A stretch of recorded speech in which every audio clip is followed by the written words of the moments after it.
Otra vez el dólar en alza. En la jornada de hoy siguió muy cerca de los 5.000 pesos. Hay mucha preocupación entre los gremios.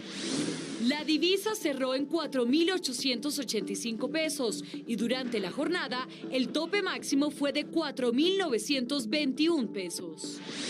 El presidente Gustavo Petro negó prohibiciones y dijo que hay normalidad y vigencia en contratos de explotación de petróleo, gas y carbón. Gobierno y partidos acordaron nuevos cambios a la tributaria, revisaron impuestos de fundaciones y cambió el tope para cobrar impuesto a pensión. En audiencia, los capturados por la fuerte agresión a los policías en Bogotá. Hablamos con los uniformados víctimas. Sentía miedo, temor. Así viven las comunidades en Vera, en el albergue en Bogotá. Recorrimos el lugar. Son muchos los niños en riesgo. Buscan a esta mujer indígena que con un niño en la espalda participó en la pedrea de ayer. El menor estuvo en riesgo. A la cárcel 17 señalados integrantes del Tren de Aragua. La fiscalía los señala de 7 homicidios en Bogotá. Cultivos ilícitos en Colombia en la cifra más alta desde que se lleva registro, confirma Naciones Unidas. Gobierno dice que en el pasado falló la política. Y seguirá lloviendo. Atención porque el IDEAM emitió alerta amarilla para ríos en Bogotá y Cundinamarca. También hay emergencia en Huila por inminente desbordamiento del Paez. En Nariño, las lluvias aislaron varios municipios. Atención trabajadores, el presidente de la República dijo que los contratos de prestación de servicios se deben acabar.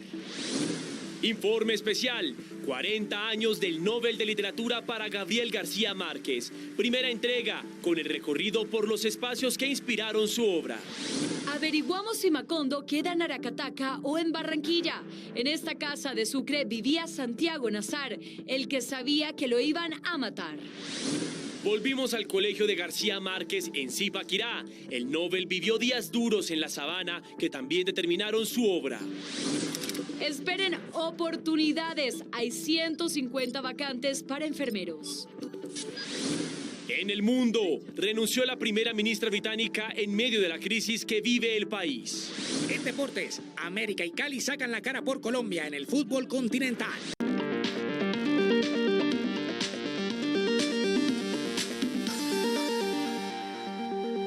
Noticia económica del día. El alza del dólar no para. Hoy alcanzó a superar los 4.900 pesos y terminó la jornada muy cerca a esa cifra. Juan Sebastián Amaya, los saludo, buenas noches, que sea usted quien nos cuente cómo fue el movimiento de la divisa y qué dicen las gráficas. Mateo, televidentes, muy buenas noches. Pues vamos a analizar precisamente el comportamiento del dólar hoy. La cifra más alta ocurrió en horas de la mañana. Recordemos que la tasa representativa del mercado para hoy es de 4.815 pesos. Sin embargo, a las 8 de la mañana, hora de apertura del mercado, la primera negociación fue de 4.840 pesos. Tan solo 21 minutos después, a las 8:20, 8:21 de la mañana, subió a 4.900 pesos y sobre las 8:27 de la mañana alcanzó su precio máximo en la jornada, es decir, 4.921 pesos. Esto significa que en tan solo 27 minutos el dólar subió, mucha atención, 106 pesos. En resumen, pasó de 4.815 pesos a 4.921 pesos. Durante el resto de la jornada pues hubo ya mayor volatilidad y esto llevó a que terminara en un promedio de 4.885 pesos. Y en lo corrido de este mes, la divisa ha subido en total 295 pesos. Consultamos a varios expertos y esto analizaron.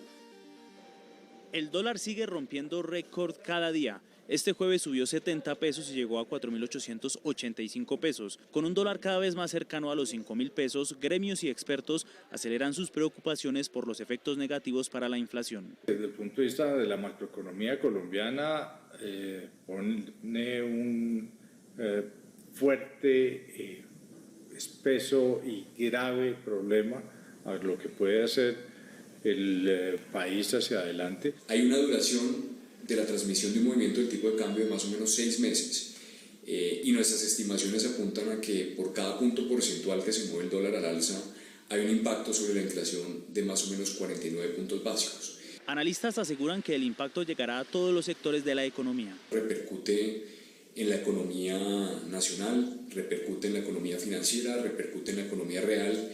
Productos de tecnología, electrodomésticos, celulares y vehículos nuevos aumentarían sus precios. Con este panorama, la devaluación del peso colombiano durante este año llegó a 22,7%.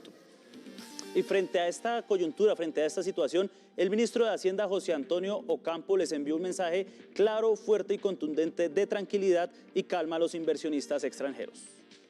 Que Colombia es creíble y que seguiremos siendo creíbles. Ese es nuestro mensaje a los mercados. Creo que tenemos una política responsable en materia fiscal, tenemos una política responsable en materia exportadora, que son los dos temas que más le preocupan a los inversionistas extranjeros. El presidente Gustavo Petro negó prohibiciones y reportó normalidad en la contratación para explotación de hidrocarburos en el país. Hizo varios anuncios sobre temas económicos. John López, buenas noches. ¿Qué dijo el mandatario? Adelante.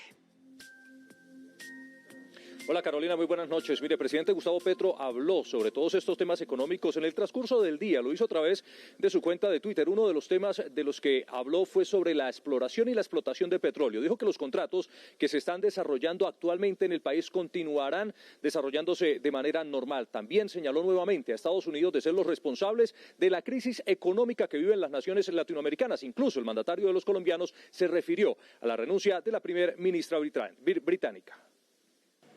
En Colombia sigue la exploración y explotación de petróleo y gas. Lo confirmó el presidente de la República, quien anunció que no habrá modificaciones en los contratos actuales. Los contratos de explotación petrolera, carbonera y gasífica continúan normalmente. Los contratos de exploración vigentes continúan normalmente. No hay ninguna prohibición. Envió un mensaje a Estados Unidos sobre cómo, según el presidente, podrían compensar el estancamiento económico actual. Podría desacelerar el crecimiento de la rentabilidad de la cocaína en Colombia en pesos, generada por su propia política económica, equilibrando los flujos de dólares de la balanza de pagos. Relacionó la crisis que afronta Gran Bretaña con temas económicos. La crisis económica de Gran Bretaña comenzó cuando se intentó rebajar los impuestos a los más ricos. Hoy renuncia la primera ministra Liz Truss, una lección que hay que aprender. El mandatario insistió en que Estados Unidos está destruyendo las economías del mundo.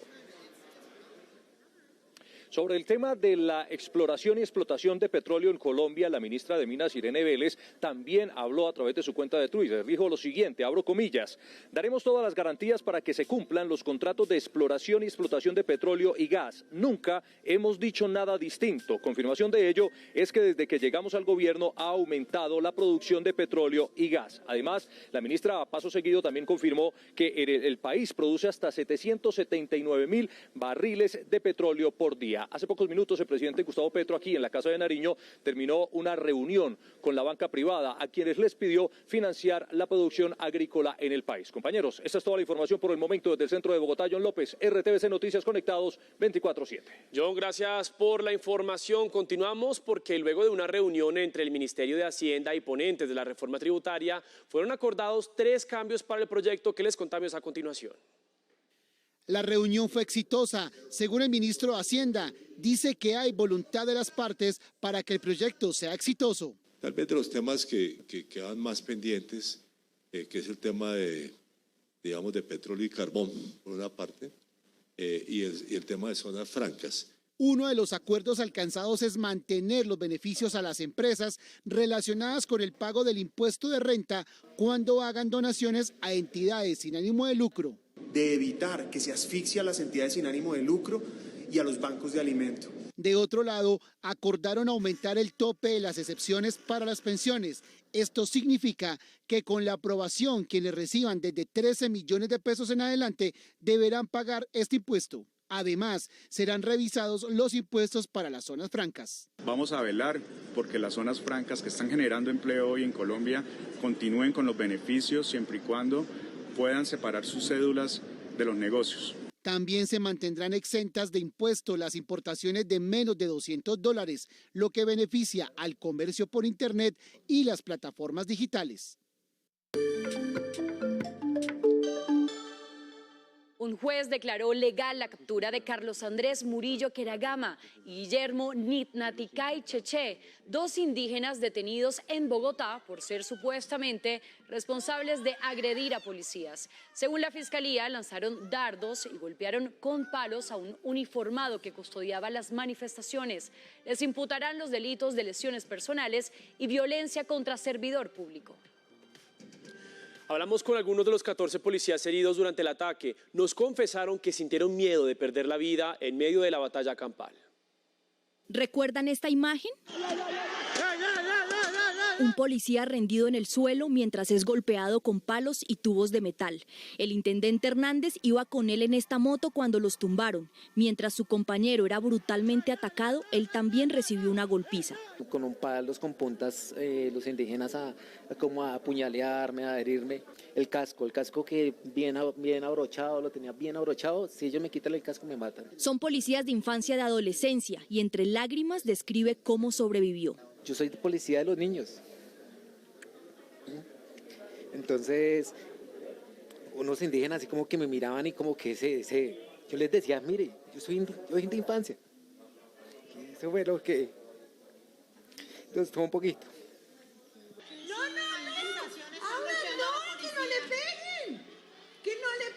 Una auxiliar de la policía de 19 años que se encontraba en la estación de Transmilenio Museo del Oro fue golpeada por indígenas encapuchados por el hecho de portar el uniforme. Decían que la policía era de lo peor y como me vieron me iban a atacar. Me jalaron del cabello y me arrastraron todo el piso. Se estaban dando patada y puño, en verdad. Me pegaron en los pies como en los hombros y en los brazos. Ver lo que yo vi en ese video, ver cómo cogieron a mi hija, la jalaron, la empujaron, la golpearon y sentirse impotente de no poder hacer nada. No, en verdad no podía ni gritar. Sentía miedo, temor, pensé que no iba a sobrevivir. En verdad pensé que no. Agradezco a Dios que tengo a mi hija aquí, está bien. Se lo agradezco a Dios, no a ellos, porque ellos me hubieran quitado media vida de la mano. Y así decenas de testimonios. El armamento de ellos son piedras, palos, todo lo que ellos pueden encontrar en la calle, ellos lo utilizan como arma. Todos coinciden en que la ciudadanía les salvó la vida. Los resguardaron de la furia de los indígenas que se tomaron el centro de Bogotá. Un puesto de mando unificado fue instalado para buscar soluciones a los problemas de hacinamiento e insalubridad en los albergues indígenas. Esperen que las comunidades accedan a regresar a sus territorios. El panorama no es para nada alentador. Las mujeres y niños hacen fila para abastecerse de los 2 tanques de agua limpia. El hacinamiento, desorden, malos olores y paupérrimas condiciones se encuentran en los 3 pisos de este predio. Ingresamos a uno de los cambuches improvisados en donde habitan hasta 7 personas, en su mayoría niños y un joven en silla de ruedas. Temas de VIH, tenemos tuberculosis, alrededor de unos 180 niños han sido trasladados de forma prioritaria o de urgencia para centros hospitalarios. Atención humanitaria, servicios de salud, educación para los niños, las niñas que están acá y la alimentación a la comunidad en Vera. En cifras aproximadas, la inversión que Bogotá ha hecho es aproximadamente 9.000 millones de pesos. Desde las 4 horas de esta tarde se dispuso de un puesto de mando unificado en donde gobiernos nacional y distrital reforzarán las ayudas y buscarán soluciones definitivas a esta situación. La más viable, según las autoridades, es un plan retorno de los indígenas a sus tierras. Y las autoridades buscan a una mujer indígena en Vera que participó en los disturbios con su bebé amarrado en la espalda. En video se ve como, armada con un palo, lanzaba piedras a la fuerza pública mientras su bebé se sacudía bruscamente. La policía busca restablecer los derechos de los niños que estuvieron en medio de los enfrentamientos.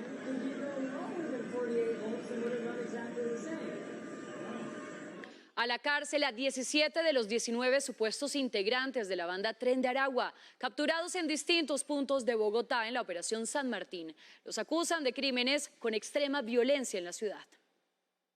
Más de 300 horas de análisis de videos y fotografías, entre otras evidencias obtenidas en el curso de la investigación, permitieron establecer que estas personas habrían participado en diferentes actividades ilícitas que han consternado a la ciudad de Bogotá. La Fiscalía pudo demostrar que los procesados estarían involucrados en homicidios selectivos, venta de estupefacientes, extorsiones, venta de licor adulterado, entre otras actividades delictivas en las localidades de Kennedy, Bosa y Santa Fe. Con esta acción judicial, la Fiscalía avanza en el esclarecimiento de 7 asesinatos ocurridos en 2022. En 2 de estos casos, las víctimas fueron atacadas violentamente con armas de fuego y contundentes, envueltas en bolsas plásticas y abandonadas en vía pública.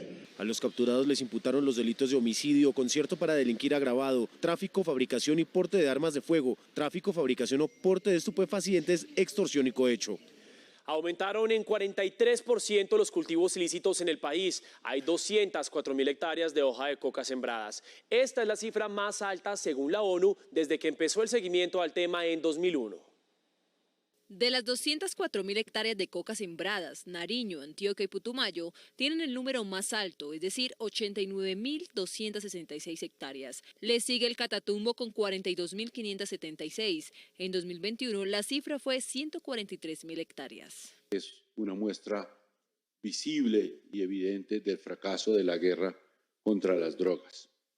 Se evidencia también que las vulnerabilidades territoriales han sido y siguen siendo factores determinantes que facilitan que los fenómenos de ilegalidad. En cuanto a la legalización de la cocaína, el ministro Osuna dijo que en el gobierno Petro no está contemplada.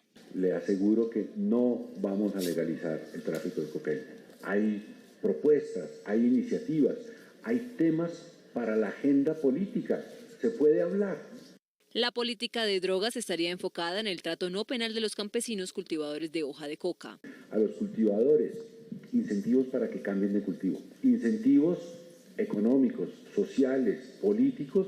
El ministerio convocará 4 audiencias para escuchar a las comunidades y analizar las propuestas para combatir este tema.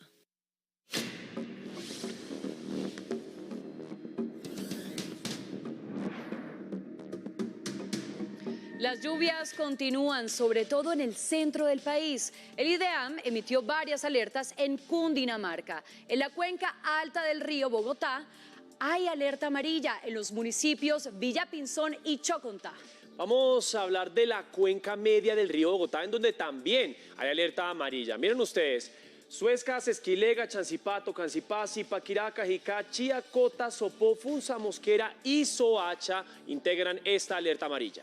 Y en la cuenca baja del río Bogotá hay alerta naranja. San Antonio del Tequendama, Tena, La Mesa, Anapoima, Apulo, Anolaima, Tocaima, Agua de Dios y Girardot. Se nos fue ese pedazo, se llevó la moto. Este es el panorama que dejan las fuertes lluvias en Bogotá. Deslizamientos de tierra que ponen en riesgo la vida y movilidad de los habitantes del barrio Altos del Pino en Ciudad Bolívar. Cuando ya salimos, ya la luz de tierra se había llevado la moto. Las personas dicen que deben salir en botas de caucho todos los días. A veces se inundan las viviendas, de igual manera pues nosotros pues, nos toca sacar agua. Nos encontramos en los límites de la localidad Ciudad Bolívar y el municipio de Soacha, Cundinamarca. Este es uno de los deslizamientos de tierra que se han generado por las fuertes lluvias y que impide la movilidad de los habitantes. Según el IDIGER, las localidades más afectadas por las lluvias, inundaciones y deslizamientos son Kennedy, Ciudad Bolívar, San Cristóbal, Usme y Chapinero. Y se complica la situación en el oriente de Cauca. Las precipitaciones generaron pérdida de la banca en la transversal del Libertador, una carretera que comunica al departamento con Huila. Hay 3 municipios aislados. Está Páez, Insá y La Plata. El informe es de Rubén Zúñiga, periodista de la Radio Nacional de Colombia. Incomunicados se encuentran totalmente los habitantes de los departamentos de Cauca y del Huila por vía terrestre, luego de la pérdida de la banca de la transversal del Libertador en el sector de Patico, en la frontera entre ambas regiones. Aumenta el caudal de la quebrada de Topa y pues las lluvias tanto en Insá como Páez han sido muy fuertes estos días, con la consecuencia del aumento del caudal del río Páez y lógicamente de la banca. Que ya se presentan pérdidas económicas entre ambas regiones y porque se demorará mucho la reparación de esta vía interdepartamental. Radio Nacional de Colombia y RTVC Noticias conectados 24/7.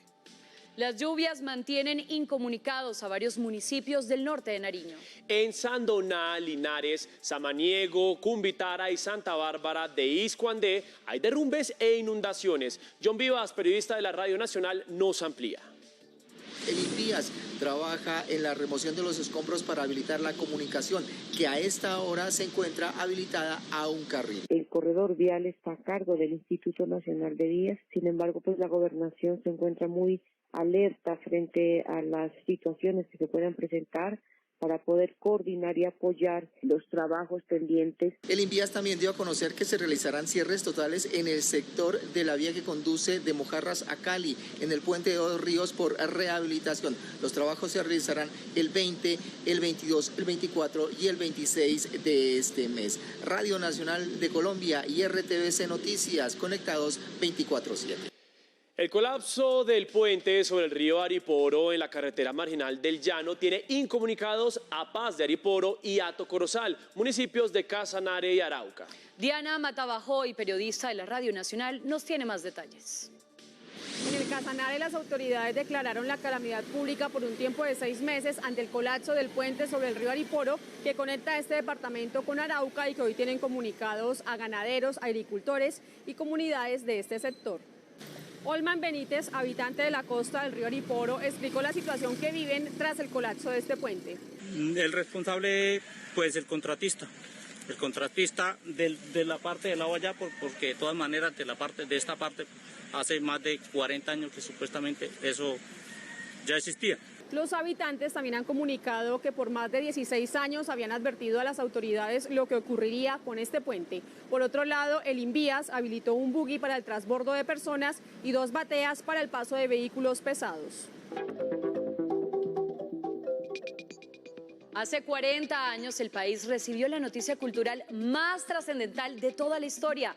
Por primera vez un artista de esta tierra llegó a la cima del arte. Gabriel García Márquez recibió el Premio Nobel de Literatura.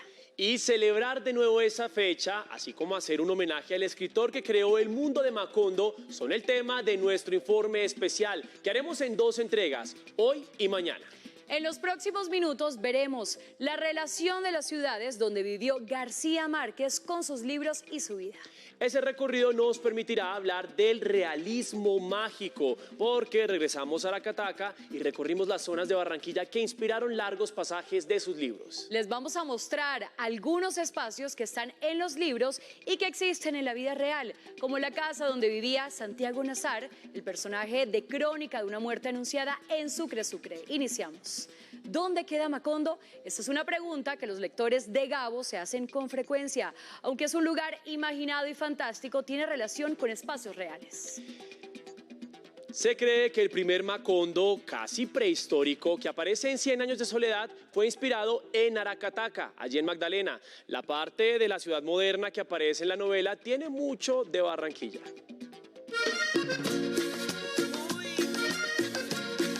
Es difícil visitar Aracataca sin la tentación de buscar las aguas diáfanas de un río con piedras gigantes y prehistóricas, o las 20 casas de barro que se levantaban a su orilla, cuando muchas cosas todavía carecían de nombre. Como es fácil decepcionarse por no encontrar algún rastro de los Buendía en el sopor de las calles de lo que debería ser Macondo.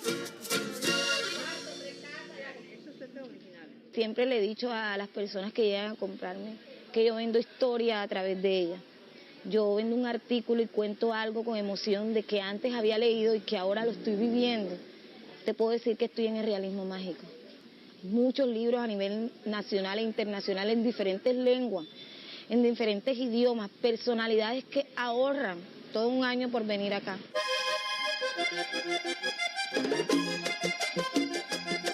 Remedios la Bella posa en la mitad de una calle, tal como llegó al mundo y como se la llevaron las sábanas al cielo a través del aire. Macondo no es solamente Aracataca, o sea, Macondo comprende también muchas zonas de nuestra costa norte colombiana, desde departamentos como Sucre, departamento del Cesar, Atlántico, Bolívar. Otro coronel custodia la casa restaurada con los años para hacer honor a la memoria de uno de los escritores más grandes del idioma español. La señora que usted ve aquí era la mamá de Gabo, la señora Luisa Santiago Márquez. Hoy en día gozamos de un turismo literario que le ha traído mucho beneficio a nuestro municipio. Todavía la casa de donde nació Gabito era todavía propiedad de nuestra familia, los Iriarte. Y yo me acuerdo que ya se acercaba mucha gente a la casa, gente que nos visitaba del exterior, escoceses, ingleses, estadounidenses, iban allá a averiguar, a conocer la casa, Gabo vivió sus primeros años aquí y a fuerza de su naturaleza de genio, dejó de ser el hijo de Aracataca para tener una identidad universal. Claro, para nosotros una alegría inmensa saber que nuestro pueblo produjo un premio Nobel y es el único que tenemos en literatura y lo tenemos nosotros los cataqueros. Gabo significa todo, muchísimo. Somos admiradores de Gabo no por su premio, sino por todo lo que aportó Aracataca. Aracataca puede ser gran parte de su obra, pero también lo es el resto del mundo a donde llegaron sus pasos. Sin recordar que los estragos de la vida no son iguales para todos. Hay mucha gente que se queja de que Gabito no hizo nada por nuestro pueblo. Yo pienso que, ¿qué más que hizo? Que a este pueblo lo conocen en todas partes del mundo. Yo he estado por fuera y apenas uno dice, yo soy Aracataca, tú eres Aracataca, tú eres cataquero, tú eres de la tierra del Nobel, claro. ¿Qué más que eso? La importancia. Ese universo trasciende en el tiempo, cuando estas calles toman forma de libro. Es tal vez cuando la figura del hijo del telegrafista se amarra a sus esquinas. Aunque no lo parezca, era tímido. Y hablaba, yo lo conocí cuando vino de Venezuela, que vino vendiendo aquí a Aracataca enciclopedia. Y duró como un mes y medio, 2 meses por ahí. Y todas las tardes nos poníamos a beber roncaña. Cada sitio donde amó la vida no está condenado a la soledad de los tiempos. Antes de cumplir los 83 años, le hicimos un sancocho trifásico. Le dije, Gabo, lo que nos estamos comiendo, lo traje de Cataca y me dijo, no joda, entonces estoy en Cataca. Barranquilla tampoco escapa al encanto de seguir contando las historias del naciente periodista e intelectual. Aquí en la casa hacían sus tertulias con un grupo de periodistas que eran Mayor, de las Priellas, Cepeda, el grupo de los 7. Nadie cuestiona si la leyenda de la cueva, su lugar de parrandas, es proporcional al tiempo que compartió con sus amigos en Barranquilla. Su firma la dejaba en todos lados como una señal de que él había pasado por ahí. Toda su escritura se enriqueció en estos lugares que tienen en común el Caribe, el que nunca quiso dejar, pero que en algún momento comenzó a quedarle pequeño ante su mundo ilimitado. Si yo volviera a nacer, hacía todo exactamente lo mismo, salvo una cosa: no me iría de Colombia tanto tiempo. Siempre he pensado que si me hubiera quedado de juez municipal de Aracataca, no habría hecho nada de nada, pero sería completamente feliz. Es difícil decir cuál es el mejor libro de Gabriel García Márquez. Su obra cumbre sin duda es 100 años de soledad, pero en cada una de sus obras hay un encanto especial, una propuesta artística que es único.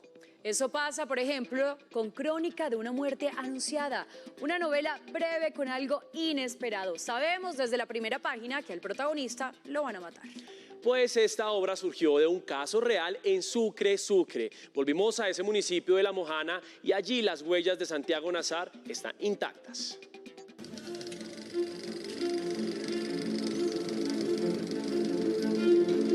Era un balcón de madera sobre los almendros de la plaza. En la fachada conservó la puerta principal y también la puerta posterior. Fue allí por donde esperaban a Santiago Nazar los hombres que lo iban a matar. Ellos están esperando con los cuchillos allí y ven cruzar a Santiago desde el puerto, y en este punto de acá, aquí en la boca de este callejón, el callejón de los Álvarez, allí pues alcanzan a Santiago.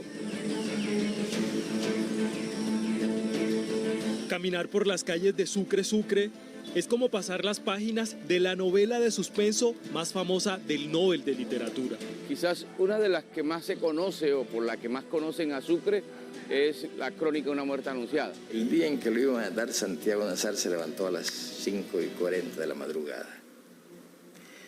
Es decir, ahí no se te va el lector porque ya sabe que a ese hombre lo van a matar. Aquí las calles no tienen números. Los lugares son reconocidos como el callejón donde murió Santiago Nazar, la plaza donde lo persiguieron los hermanos Vicario, o el puerto donde llegó el desconocido de la novela. Ahí está todo el escenario del pueblo imbuido dentro de esta obra.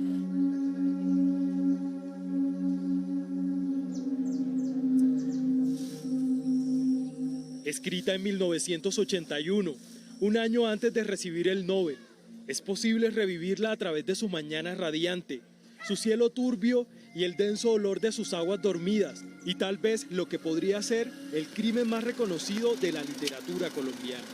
¡Santiago, te van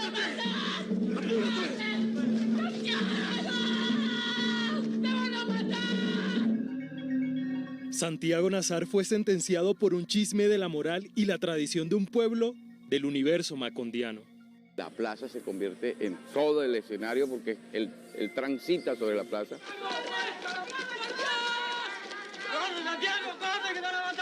Hace el cruce sobre la plaza y desde los balcones, García Márquez le pone voces a los balcones y comienza a gritarle a la gente: Santiago, corre que te van a matar. ¡Santiago, corre que te van a matar!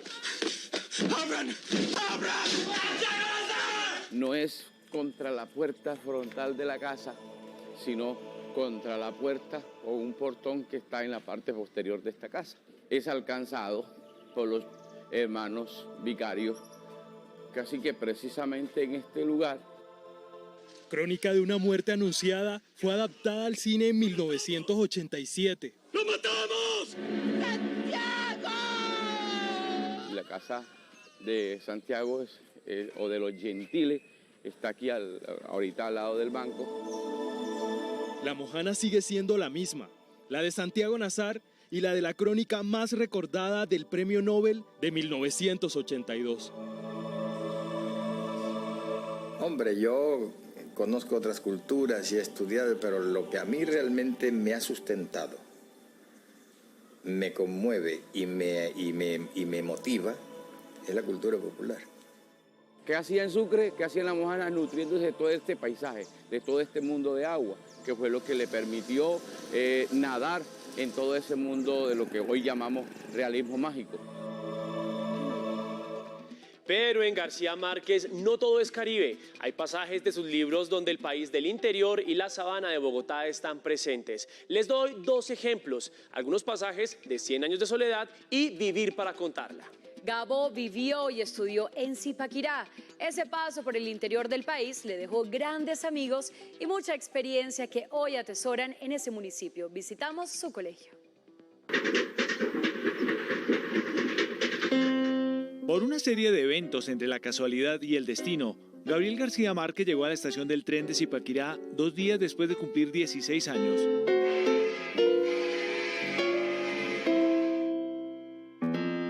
Sí, era una ciudad rural campesina. Fueron 4 años antes de recibir el único título como estudiante. En la década de los años 40 eran muy pocos los colombianos que se graduaban de bachillerato. Sí, realmente él fue uno de los privilegiados en Colombia que obtuvo una beca nacional para terminar sus estudios. Un escenario totalmente distinto al Caribe de sus primeros años, narrados de forma impecable en el 4º capítulo de su autobiografía. Me deprimió el patiecito de arcos coloniales tallados en piedra viva, con balcones de madera pintadas de verde y macetas de flores melancólicas en los barandales. El destino y una suerte de casualidades lo habían dejado en la antigua casa colonial, convertida hacía pocos años como el templo del libre pensamiento. Presenta un examen y se gana su beca. Cuando este director nacional le pregunta a qué colegio quiere ir, nombra el San Bartolomé, pero él dice no, lo único que podría hacer era recomendarle un colegio igual de bueno, pero no está en Bogotá, y es el Liceo Nacional de Zipaquirá. Aquí es fácil tropezar con el Nobel en los pasillos de la estructura que sigue en pie. Los 4 años de convivencia con todos me infundieron una visión unitaria de la nación. Descubrí cuán diversos éramos y para qué servíamos. Y aprendí para no olvidarlo nunca que en la suma de cada uno de nosotros estaba todo el país. Aquí está, entre Guillén y Gaitán, las calificaciones del mejor en literatura y dibujo de tercero a sexto de bachillerato. Hay como un mito también creado del hecho de que Gabo no salió del colegio y se la pasó 100% en la biblioteca. La madera rechina con los pasos de otras generaciones. La biblioteca, la antigua dirección y el salón con el pupitre de Gabo hacen curso para hacerse museo. La casa tiene original la estructura arquitectónica. Algunos apartes que se encuentran del mobiliario tienden a ser originales de la época en que fue colegio.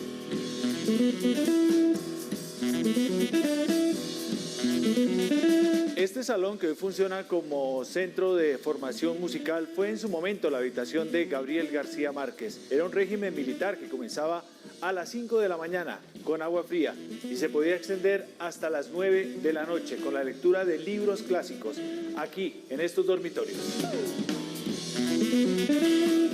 Antes de graduarse de bachiller, lo había hecho de orador, de poeta y periodista. Casi nadie se detiene ante el primer periódico del liceo donde él era el jefe de redacción y donde su pensamiento quedó expuesto. Como muchos años después, se lo dijo a la revista Alternativa, de la que fue fundador. El profesor de álgebra nos explicaba el materialismo histórico durante el recreo, el profesor de química nos prestaba los libros de Lenin y el profesor de física nos ponía una buena calificación si entendíamos el sentido de la lucha de clases.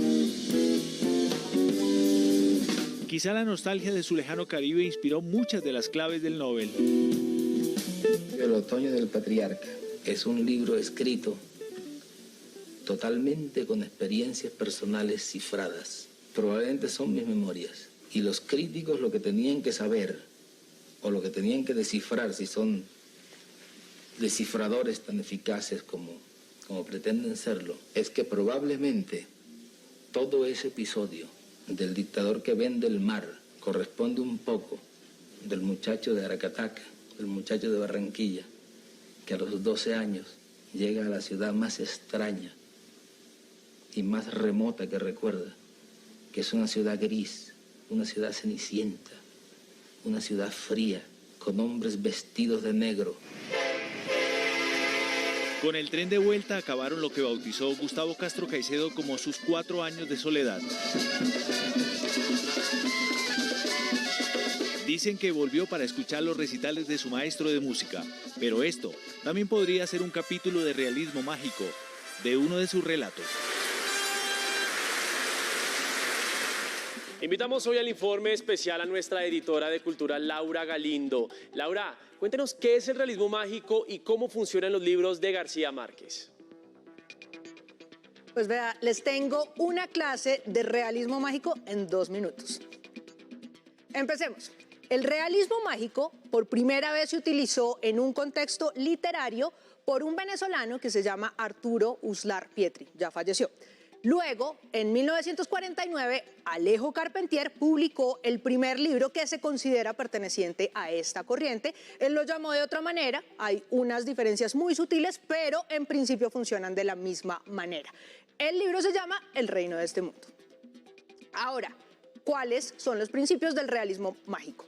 Lo más importante es que vamos a contar cosas que son fantásticas, que son irreales, como si pasaran en la vida cotidiana. Segundo, utilizar el tiempo de manera muy laxa, no hay una cronología. Y la tercera característica es que siempre tiene un voto de disidencia política o de denuncia o de crítica. Ahora, ¿qué tiene que ver el realismo mágico y Gabriel García Márquez?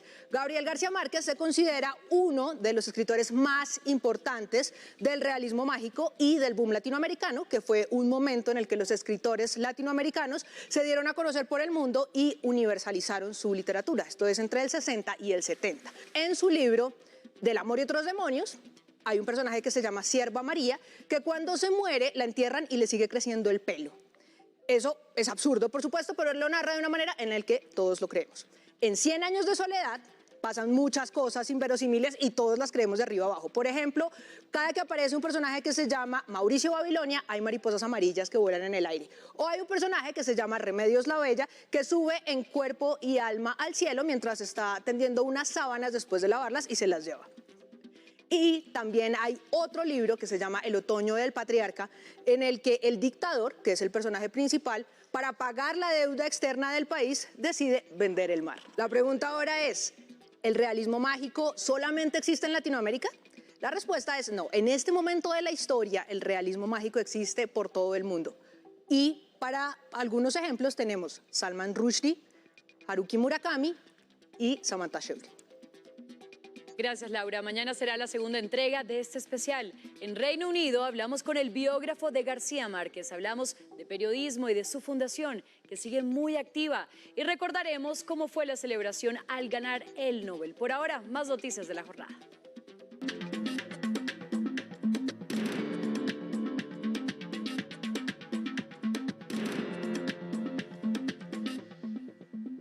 Y hablamos ahora de lo que ocurre en el mundo. La primera ministra británica, la conservadora Liz Truss, renunció a su cargo apenas 6 semanas después de llegar al poder. Acorralada por sus propias filas, Truss dio un paso al costado y su formación deberá escoger a un nuevo líder la semana que viene.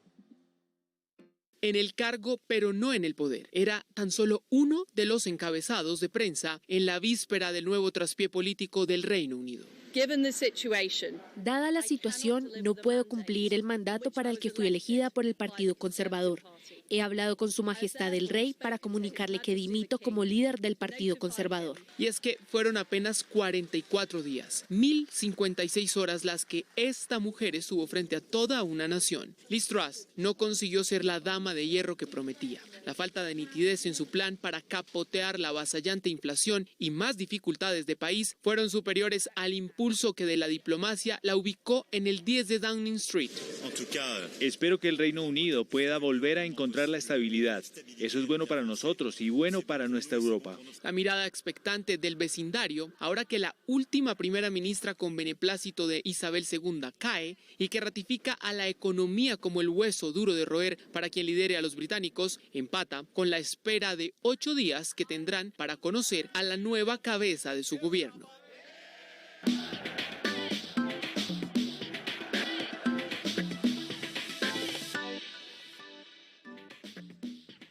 Seguimos hablando de fútbol femenino porque no solamente hablamos de lo que sucede en la India, aquí en la India con la selección Colombia sub-17, sino que también queremos destacar el trabajo que están haciendo el América y el Deportivo Cali en la Copa Libertadores que se está disputando en Ecuador.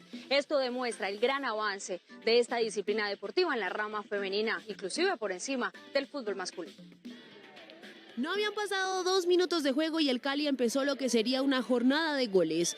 Tatiana Ariza, Farlín Caicedo con doblete, Viviana Costa con triplete, Manuela González, Ingrid Guerra y Manuela Paví hicieron del 10-1 una goleada histórica. Hicimos 9 puntos de 9 posibles, gloria a Dios el equipo respondió de la mejor manera, las oportunidades que tuvimos fuimos lo más efectivos posible. Este resultado solo las fortalece porque ahora su rival es Ferroviaria, uno de los equipos más tradicionales del fútbol femenino de Brasil. Intenta jugar por el piso, darle buen control y manejo al balón y al juego mismo, y que eso lo hace un equipo pues agresivo, un equipo peligroso. Fueron campeonas de la Libertadores del 2020 y el técnico Ortiz las ha estudiado. Que el equipo mentalmente está muy fuerte, lo vinimos comprobando partido a partido. Alguien por ahí en un tiempo me dijo que los equipos grandes se construían era así, cuando se iba encontrando poco a poco. Y creo que el equipo viene en alza. Este sábado el Cali tiene un nuevo reto y saben que se tienen variantes y la mentalidad para seguir avanzando 1 milímetro por día buscando la gloria eterna.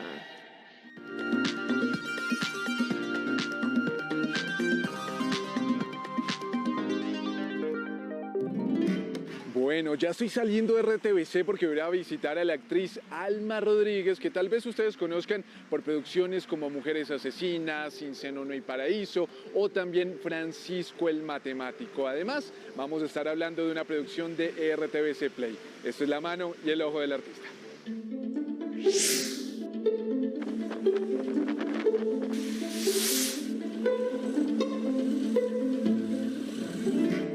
nos hizo un poco tarde, pero allá nos está esperando Alma. Alma, ¿cómo vas? Terrible. Del Lord tienes bien poquito, ¿no? Casi que no llega.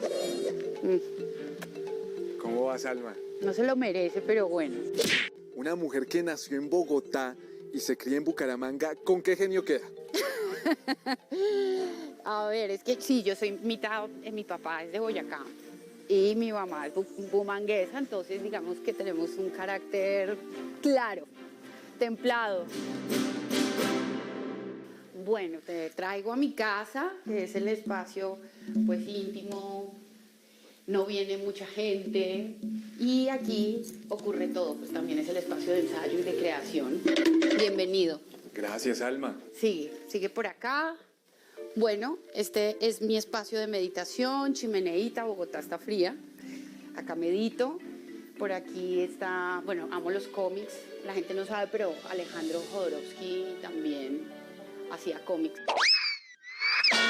Me dijeron que te gusta el tecito de camomil. Entonces, siéntate por favor. Gracias. Entonces, con este clima creo que me lo vas a agradecer. La vi hace poco en la película Tierra en la Lengua en RTVC Play. ¿Qué recuerdos tiene esa producción? La vueltica. Canería es una ventana dentro, Canerita. Tierra en la Lengua fue una película que tiene mucha mística, como Los Llanos, y toda esta historia de este patriarca que es Silvio. Entonces era una película llena de hombres, todos los actores eran naturales, yo era la única actriz formada. Entonces digamos que fue una experiencia muy poderosa. Acá está tu tecito. Gracias. A la 1, a las 2, a las 3. Y hablando de todo un poco, ahorita me estabas preguntando qué es esto. Bueno, esto es un díptico de un cortometraje que hice dirigido por Augusto Sandino. A veces para mí raro estar partida en dos, entonces algo así como por Feng Shui le pongo como esta unioncilla para energéticamente unificarme. A todas estas, Alma, usted como actriz, ¿en qué formato prefiere verse? ¿En cine, televisión, teatro o streaming? La verdad que la fascinación para mí es el cine, sí. El teatro es una cosa increíble y lo disfruto mucho porque, bueno, esta cosa de la energía del público y estar tan vivo ahí, todo puede pasar, descubres cosas y aspectos y planos de ti que son insospechados, pero el cine para mí es como mi amor. Bueno, Alma, ya me tengo que ir. Gracias por el té, estaba delicioso. Y eso es la mano y el ojo del artista.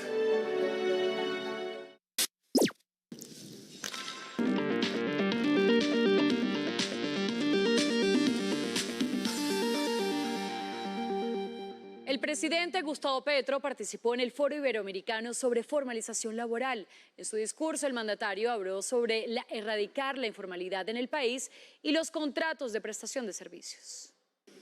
El presidente dijo que el sistema de contratación por prestación de servicios debe acabarse.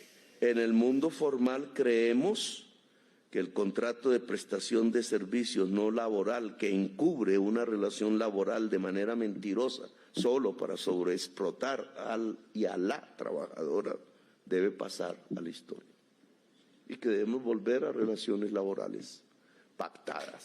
Afirmó que se debe erradicar la informalidad, habló sobre su propuesta de reforma pensional y criticó el sistema de pensiones. Cotizan para ahorrar obligatoriamente en unos fondos privados que administran los dos grandes banqueros de Colombia, pero que al final, bajo el cálculo actuarial, no suman tanto por sus bajos salarios. El presidente afirmó que el 60% de la población adulta no tiene ningún tipo de protección en salud y mucho menos una pensión. El precio interno de la carga de café subió 11.000 pesos y llegó a 2.265.000 pesos. 16% aumentó la inversión extranjera en Colombia durante septiembre de 2022 y llegó a 772 millones de dólares. 330 contratos de exploración petrolera hay vigentes en Colombia hoy, según el Ministerio de Minas y Energía. 42.000 millones de pesos en inversión para vías para la Cigarra en el departamento de Santander contempla un programa del Ministerio de Transporte. Renunció Sandra Forero, presidenta de Camacol, luego de 12 años en el cargo. En su gestión se destaca el aumento en 50% de la cobertura regional del gremio y la afiliación de 1.700 personas. Más hechos del día en un minuto.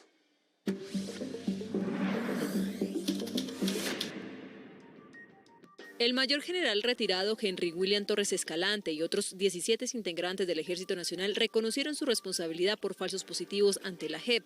El pasado 14 de julio la JEP lo imputó y llamó a reconocer su responsabilidad en el asesinato de 296 personas en 218 hechos ocurridos en diferentes departamentos.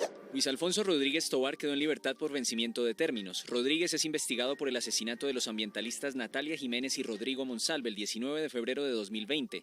De acuerdo con la investigación, los agresores habrían planeado el robo del vehículo que venderían por 5 millones de pesos y en el que se transportaba la pareja. La unidad de búsqueda de personas dadas por desaparecidas ha recuperado 37 cuerpos en el Copey Cesar, que serían de personas desaparecidas en el conflicto armado entre 1996 y 2002. Los restos fueron entregados a Medicina Legal para su identificación. Llegó a Barranquilla el primer vagón del metro de Bogotá, que fue enviado desde China el pasado 28 de junio. Ahora será trasladado a Bogotá y estará ubicado a partir de diciembre frente al Parque Simón Bolívar. Llegamos a oportunidades. Atentos porque hay más de 150 vacantes para enfermeros que quieran trabajar en Estados Unidos. Les contamos cómo aplicar. En oportunidades de trabajo en el exterior, vaya a la página ape.sena.edu.co. De clic en la pestaña Personas y seleccione Inscriba su hoja de vida, donde tendrá que diligenciar sus datos personales y seguir el paso a paso. Cuando finalice, diríjase a convocatorias de empleo en el exterior y dé clic en Convocatoria de empleo en Estados Unidos para enfermeros. Lea con atención la descripción y requisitos de la convocatoria, como contar con licenciatura o especialización en enfermería, tener mínimo 1 año de experiencia y un manejo avanzado del idioma inglés. Atentos, el contrato laboral es por 3 años y será en ciudades como Nueva York, Arizona, Massachusetts, entre otras. Recuerde que tiene plazo de aplicar hasta el 31 de octubre y mucho ojo, el salario oscila entre los 20 y 28 millones de pesos mensuales. Y muy importante, recuerde que si quiere seguir informado 24/7, nos encuentra en todas nuestras redes sociales como RTVC Noticias.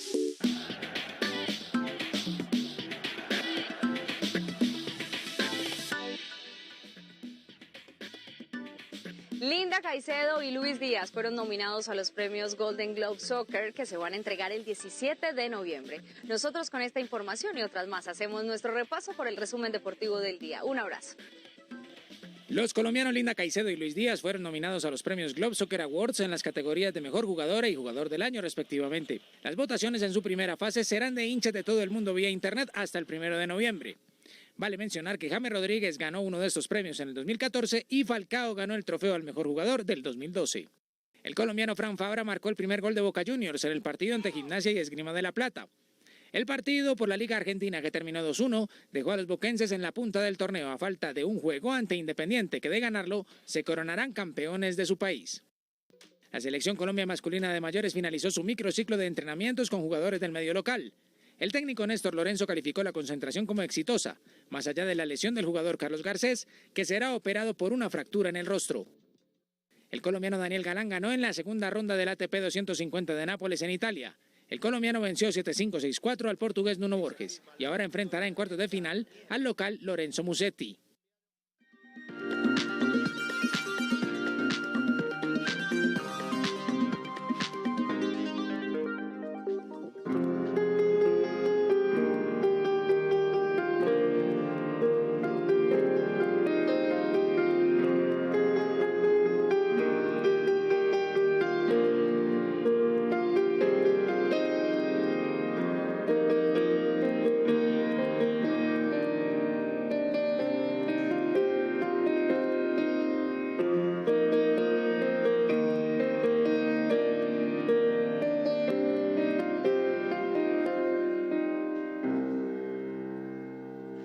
Y hoy tenía que saludarlos sí o sí con esta canción de Shakira que se llama Monotonía y que estrenó ayer a las 7 de la noche con video incluido, porque ha sido la materia de conversación toda la mañana y todo el día en las redes sociales. Resulta que hay varias el género romántico con el que se cuenta el amor, el desamor, es la bachata. Esa es la respuesta de por qué escoge ese género. Otra cosa que me llama la atención es el uso de las metáforas que tiene, que en este caso no son metáforas en lo absoluto. Todas las referencias son muy directas y muy puntuales, ¿no? Por ejemplo, cada una de las frases que dice...